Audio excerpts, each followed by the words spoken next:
जय जिनेन्द्र। 1444 ग्रंथों के रचयिता परम पूज्य आचार्य भगवंत श्री हरिभद्र सुरेश्वर जी महाराज साहेब ने कितने सुंदर शब्दों में फरमाया है। हा अणाहा कहम हुंता जय न हुंती जिणागमो। हे परमात्मन, यदि तू न होता, तेरे वचन न होते, तेरा शासन न होता, तो मेरा क्या होता। और ये करुण पुकार केवल उन आचार्य श्री की नहीं है, बल्कि जिन शासन जिस भी जीव को प्राप्त हुआ है उस हर व्यक्तित्व की है, जिन शासन का हम पर बहुत बहुत उपकार है।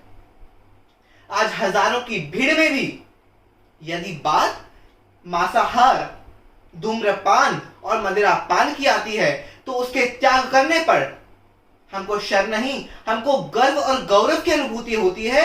यह जिन शासन की शक्ति है। जब बात किसी एक चींटी की रक्षा करने की आती है, तब हमें कायरता की नहीं, हमें वीरता की अनुभूति होती है। यह जिन शासन की शक्ति है। जिन शासन ने हमारे जीवन में किस तरह का परिवर्तन किया है, उसे यदि 3 बातों में पिरोना चाहूं तो वे हैं। पहला, आर्ट ऑफ लिविंग, जीना कैसे।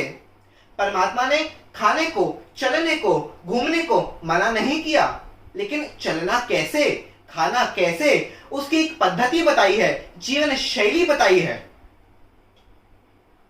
आर्ट ऑफ लविंग, परमात्मा ने किसी 2, 4, 5 लोगों के प्रेम की बात नहीं की, बल्कि संपूर्ण सृष्टि के प्राणी मात्र के प्रति मैत्री और करुणा भाव की बात की है। यह आर्ट ऑफ लविंग। और तीसरा, आर्ट ऑफ लिविंग, परिग्रह में दुख है, अपरिग्रह में सुख है।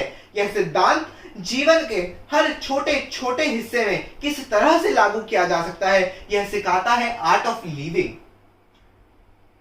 हमारे परमात्मा के वचन में, जिन शासन में हर प्रकार की शक्ति है, तमेव सच्चम निसंकम।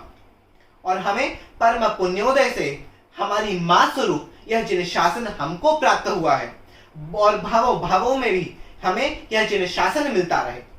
जिस तरह इस जिन शासन के कारण ही तीर्थंकर परमात्मा उस सिद्धत्व को प्राप्त किए, हम भी उस मार्ग पर चलकर वैसा ही सिद्धत्व प्राप्त करें। यही भावना, यही